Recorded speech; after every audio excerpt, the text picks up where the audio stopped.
세금은 징벌적 수단이 아닙니다. 그런데 지금 문재인 정부는 어떻습니까? 자신들의 정책 실패를 보고 있으면서도 여기서 밀리면 끝이라는 잘못된 사고와 오기 때문에 중단하지 않는다면 국민들은 다음 선거에서 더욱 엄중하게 심판하실 것입니다. 현 정권의 진정한 혁신은 스스로의 과오, 즉 문정부 지우기에 나서는 겁니다. 이제까지의 잘못을 바로잡고 질서 있는 퇴각을 준비하는 겁니다. 그래야 여당의 대선 후보가 백지에서 새롭게 출발할 수 있을 겁니다. 오늘은 세금에 대해서 한 말씀 드리겠습니다. 세금은 우리 사회에서 열심히 일해 돈을 벌고 자산을 모은 사람들이 우리 공동체가 유지될 수 있도록 내는 기여금입니다. 정부는 이 돈으로 도로를 닦고 어려운 분들을 도와드리고 군대를 유지하면서 나라 살림을 꾸려갑니다. 세금이 없다면 나라는 유지될 수 없는 겁니다. 따라서 정부에서 해야 할 일은 세금을 내는 사람들이 자부심을 가지게 하고 우리 사회에서 존중받는 환경을 만들어야 합니다. 그러한 나라만이 지속 가능할 수 있으며 그러한 분위기 속에 당연히 내는 세금 이외에도 자발적인 기부 문화가 싹트고 함께 살아가는 공동체가 만들어질 수 있는 겁니다. 그런데 지금 문재인 정부는 어떻습니까? 세금을 사회를 위한 기여가 아니라 죄 지은 사람이 내야 하는 벌금으로 만들어가고 있습니다. 그리고 이 돈을 자기들 돈인 것처럼 생색내며 쓰고 있습니다. 재난지원금으로 소고기 사 먹었다는 소식에 뭉클했다는 발언, 이러한 사고를 단적으로 보여줍니다. 문재인 정부는 여기에서 그치지 않고 한 걸음 더 나아갔습니다. 세금을 자신들의 정책 실패를 은폐하고 인위적인 분노의 대상을 만들기 위한 도구로 사용하고 있는 겁니다. 조세 정책을 정책 실패의 은폐를 위해 정치적 목적으로 국민들을 갈라치기 하기 위해 악용하면서 국민 통합은 더욱 어렵게 되고 시장 경제는 더욱 위축되고 있습니다. 그렇게 되면 세금 낼 바에야 다 쓰거나 뒤로 자식에게 물려주겠다는 생각이 만연해 공동체는 허약해지고 사회적 위화감 증대와 양극화 고착으로 귀결될 것이 자명합니다. 세금에 대한 문재인 정권의 왜곡된 인식이 극명하게 드러난 것이 바로 부동산 보유세와 종합부동산세입니다. 원래 종합부동산세는 상위 1%를 대상으로 한 부유세였습니다. 그런데 정부의 부동산 정책 실패로 대상자가 엄청나게 늘어났습니다. 앞으로 더욱 늘어날 겁니다. 그렇다면 원래 취지에 비추어 과세 기준을 높여 부유층이 아닌 중산층까지 세금 내는 상황이 되지 않도록 해야 하는 것이 당연합니다. 그런데 이 정권은 그럴 생각이 없는 것 같습니다.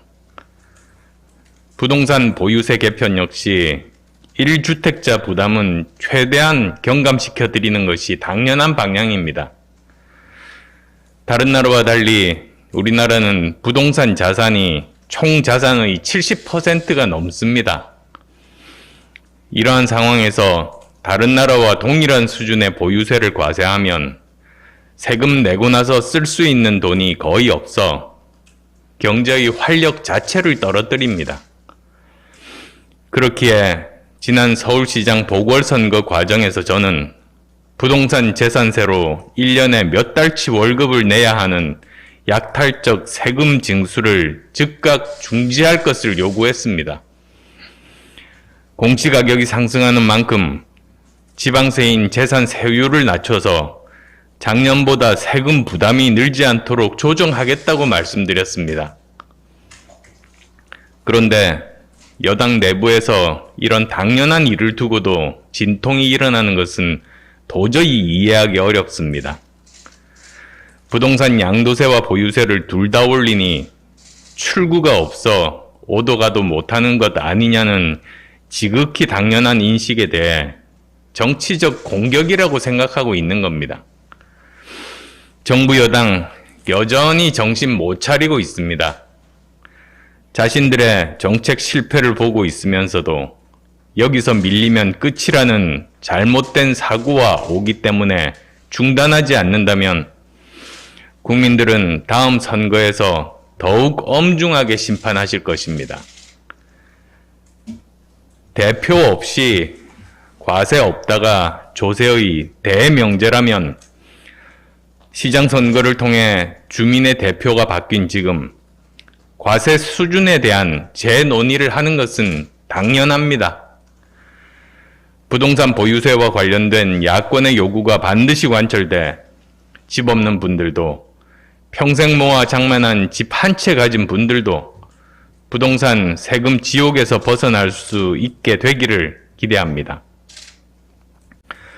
오세훈 서울시장의 부동산 정책 기조와 관련해서 여당이 억지를 부리는 것은 참으로 한심한 노릇입니다. 제가 지난 서울시장 선거 과정에서 말씀드렸던 부동산 정책의 3대 목표가 있었습니다. 첫째, 재건축 재개발 활성화와 주민이 원하는 곳에 주민이 원하는 방식의 개발을 통해 주택 공급을 대폭 확대하고, 둘째, 다주택자의 투기 수요와 내부 정보를 이용한 공공부문의 부패를 철저히 차단하고, 셋째, 그 바탕 위에 실수요자의 주택 구입을 지원하는 것이었습니다. 이러한 삼박자 정책을 통해 주택시장의 정상화와 주거복지를 동시에 실현하고자 했습니다. 즉, 재건축, 재개발 활성화는 전체 공급 규모 확대의 시작일 뿐입니다. 오랜 시간 묶였던 상황에서 규제가 풀려 거래가 상승하게 되면 시장이 활성화되면서 일시적으로 가격이 상승하는 것은 당연한 일입니다. 이렇게 주택 시장이 정상화되고 그에 따라 자연스럽게 공급이 늘어나면 그 다음으로 주택 가격 안정이 따라오는 겁니다. 그럼에도 불구하고 재개발 재건축 규제 완화 정책이 당장 부동산 가격을 자극했으니 정책 방향이 틀렸다는 여당의 주장은 하나만 알고 둘은 모르는 어리석은 주장입니다. 아직도 자신들의 정책 실패를 인정하지 않으려는 오만과 오기와 독선의 표현일 뿐입니다. 단언컨대 이 정권이 어떤 말을 하더라도 시장의 수요 공급을 무시하고 인간의 건강한 욕망을 짓눌러 집값을 천정부지로 치솟게 만들어 결국 청년들과 서민들의 내 집 마련의 꿈을 짓밟은 이 정권의 과오는 결코 씻어지지 않을 겁니다. 문재인 대통령과 민주당에 요구합니다. 현 정권의 진정한 혁신은 스스로의 과오, 즉 문정부 지우기에 나서는 겁니다. 이제까지의 잘못을 바로잡고 질서 있는 퇴각을 준비하는 겁니다. 그래야 여당의 대선 후보가 백지에서 새롭게 출발할 수 있을 겁니다. 그렇지 못하다면 여당의 다음 대선 후보는 누가 되더라도 현 정권의 무능과 위선의 덫에서 결코 빠져나오지 못할 겁니다. 이번 4.7 보궐선거의 민심을 진심으로 수용한다면 잘못된 조세정책 즉각 바로잡아야 합니다. 세금은 징벌적 수단이 아닙니다. 조세정책을 정치적 갈라치기에 동원하지 말아야 합니다.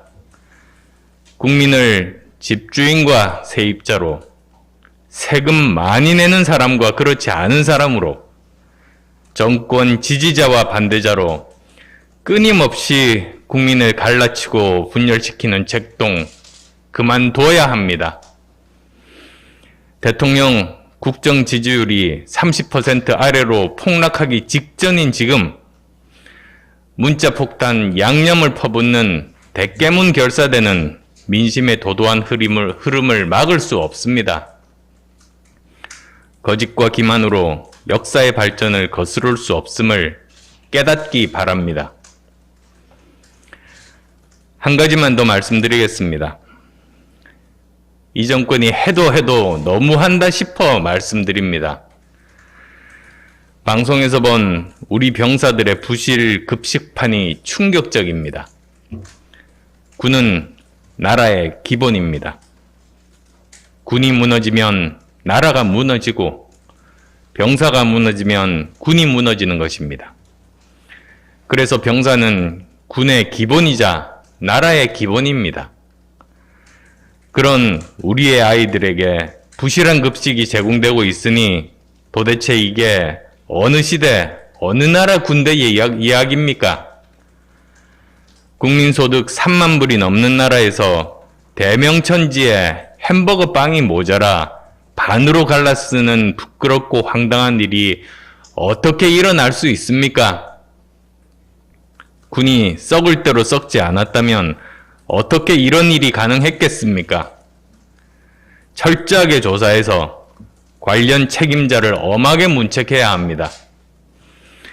우리 공무원이 북한군에 총살당하고 불태워져 참혹하게 죽어도 지켜만 보는 군, 북한 주민이 바다로 배를 몰고 철책선을 넘어 대한민국을 활보해도 모르는 군, 드디어는 부실 급식 문제까지 발생했습니다.